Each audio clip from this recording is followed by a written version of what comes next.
Hello and welcome to your Fairy God Mentor. This is the show that inspires, encourages, educates, and supports expectant couples who desire to confidently navigate pregnancy, birth, and finding balance in an unbalanced world.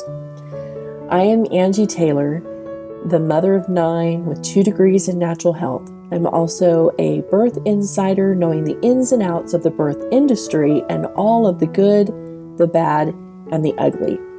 I've worked with expectant couples since 2003 in a variety of roles, including birth educator, birth doula, home birth midwife, breastfeeding support, and life coaching. Sit back and enjoy hearing about all the things you never knew you never knew.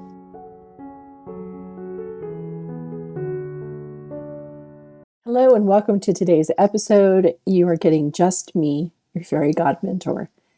Today, I hope to help dispel the confusion surrounding 3 terms, doula, midwife, and birthkeeper. So I know a lot of doulas that are being hired, and the expectation is for them to do things that midwives do. And so it's very confusing for a lot of people. A doula is not an inexpensive midwife. Doulas and midwives actually do completely different things, although they do overlap. So for instance, most midwives did start as a birth doula, okay? So because of that, they do know comfort measures. They do know distraction measures. They do know optimal positioning of the baby.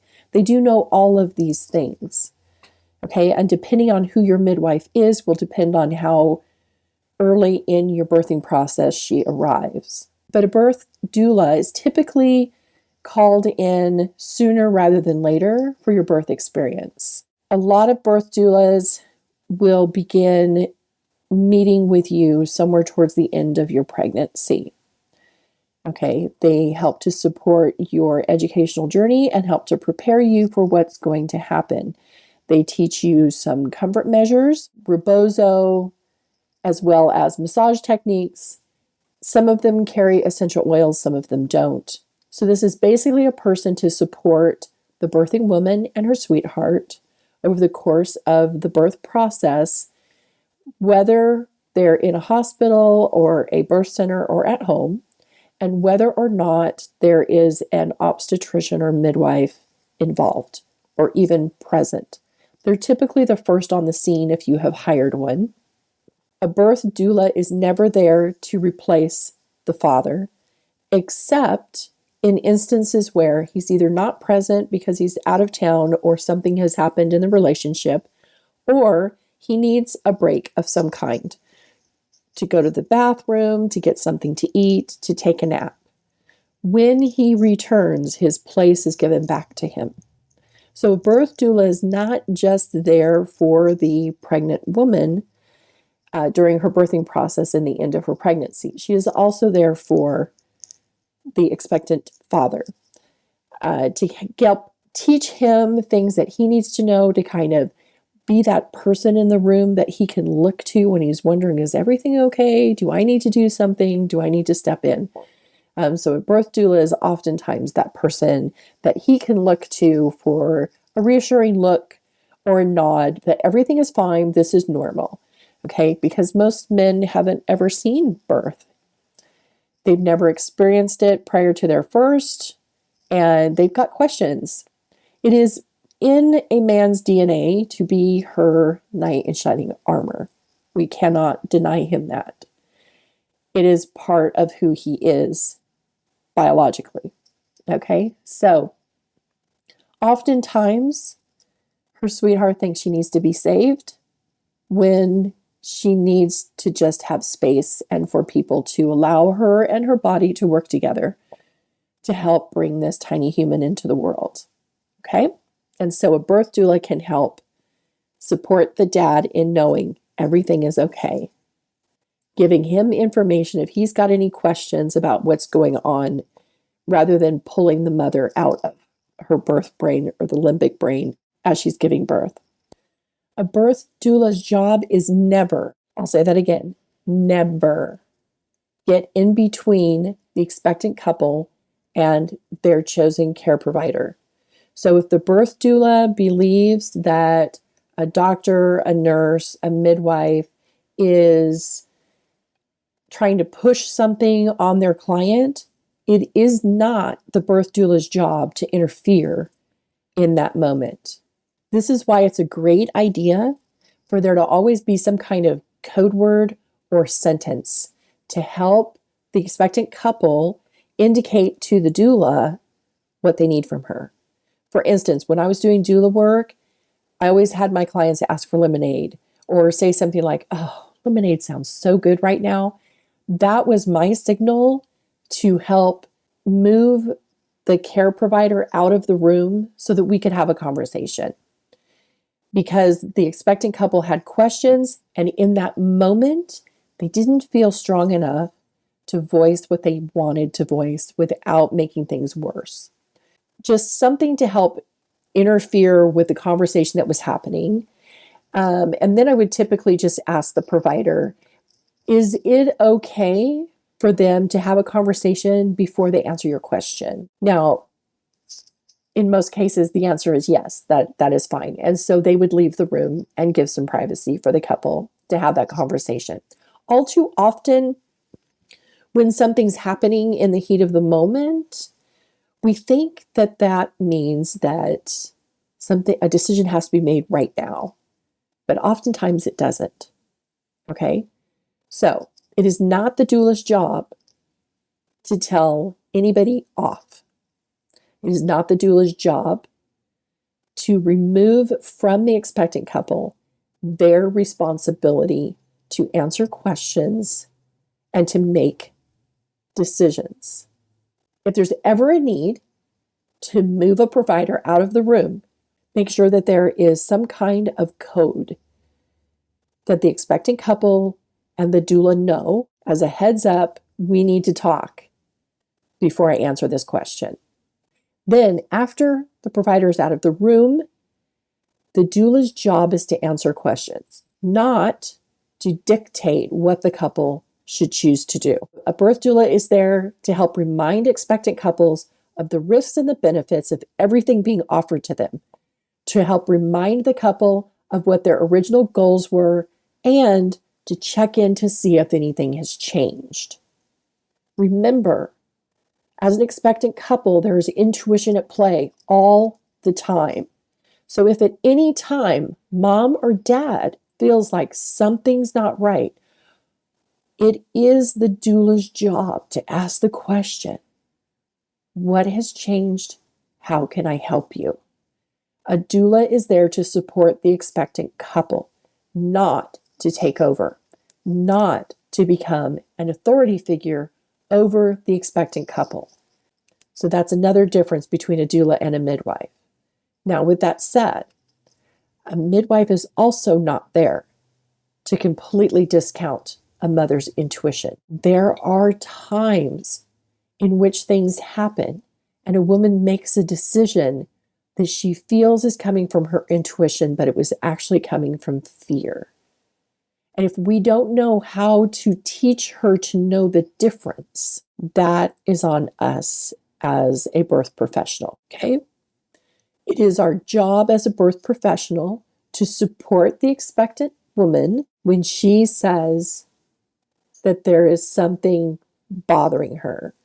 Either, I don't feel like I'm supposed to be here, I don't know what's going on, but we need to help her figure out what that is and where it's coming from, instead of just discounting it. Oh, it's your first, or it's your first time after so many inductions or C-sections, so you're okay. I simply cannot overtake her intuition. That's not my job.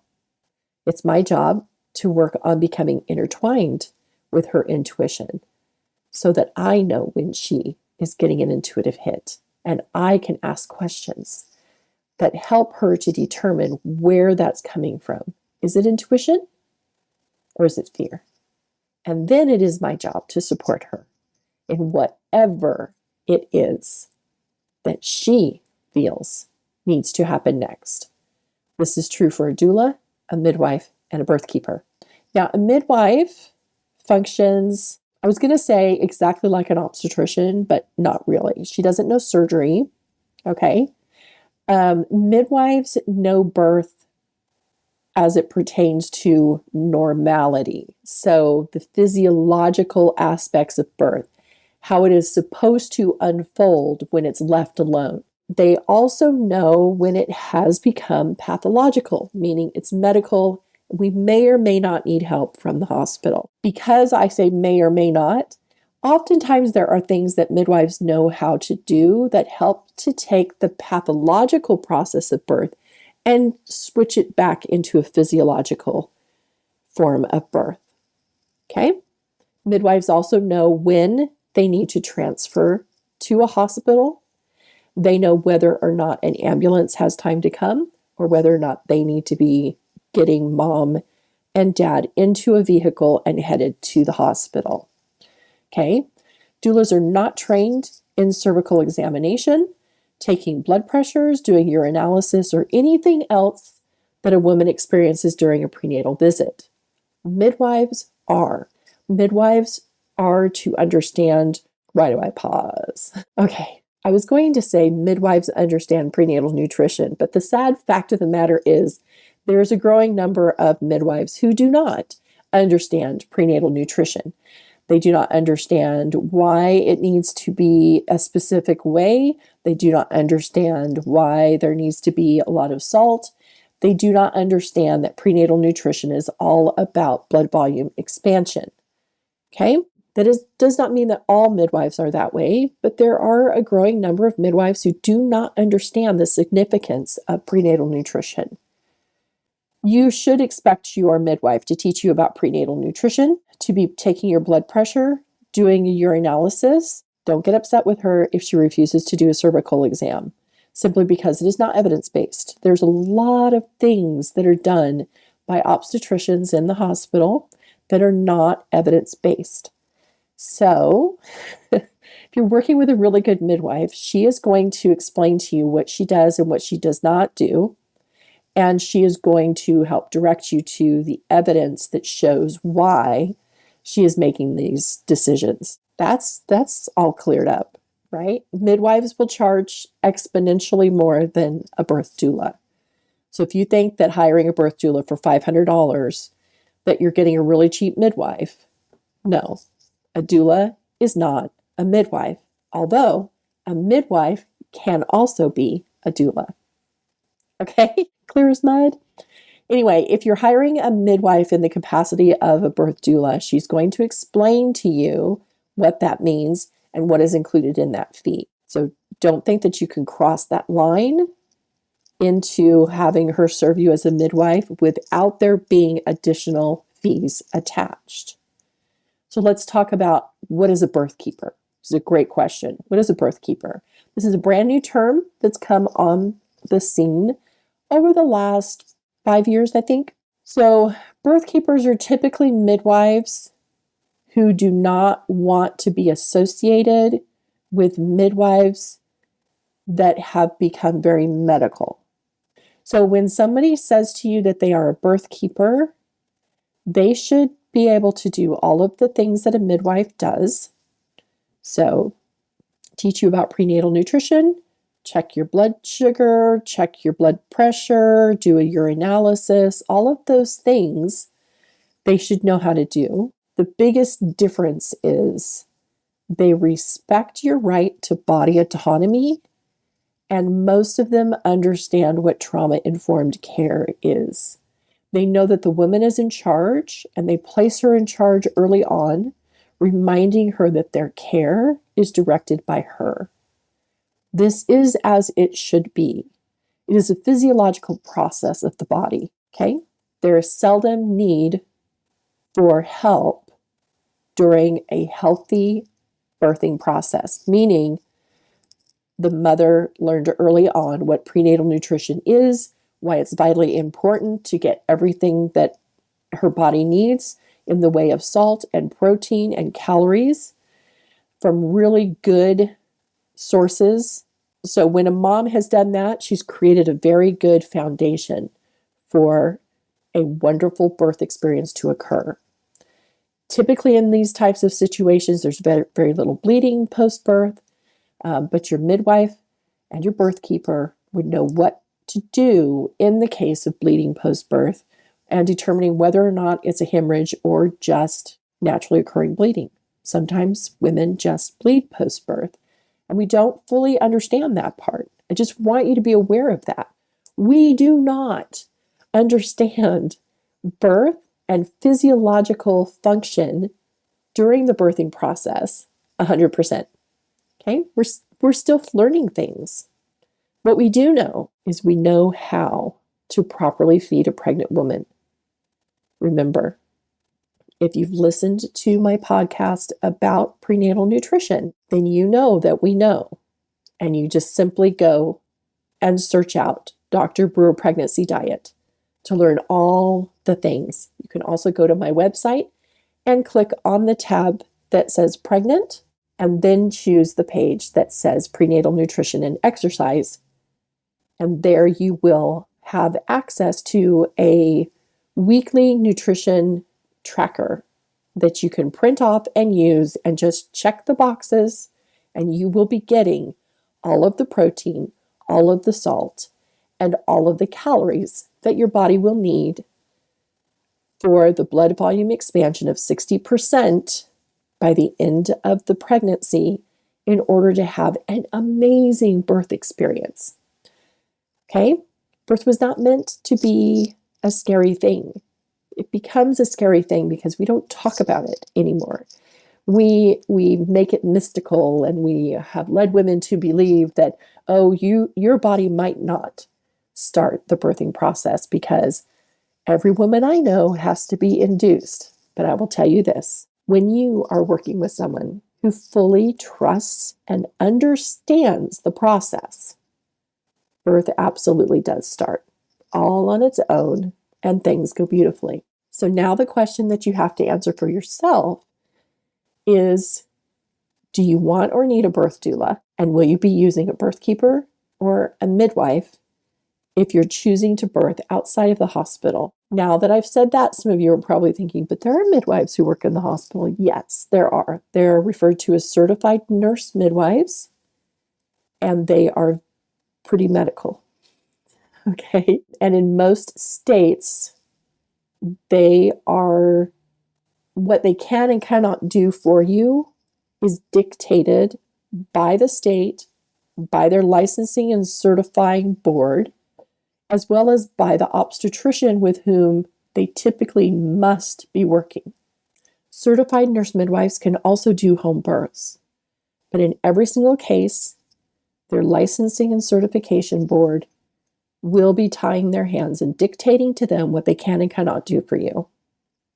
If you haven't yet, listen to my episode titled, "It Doesn't Prove Competence," to better understand why you want to still ask questions and know what you want from your birth experience before just hiring someone. Because just because they're licensed or certified doesn't mean they're competent to be in your birth space.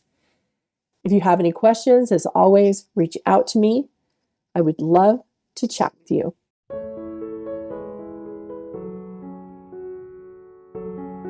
Thank you so much for listening to today's episode. To learn more about me, your fairy god mentor, simply go to angietaylorfairygodmentor.com.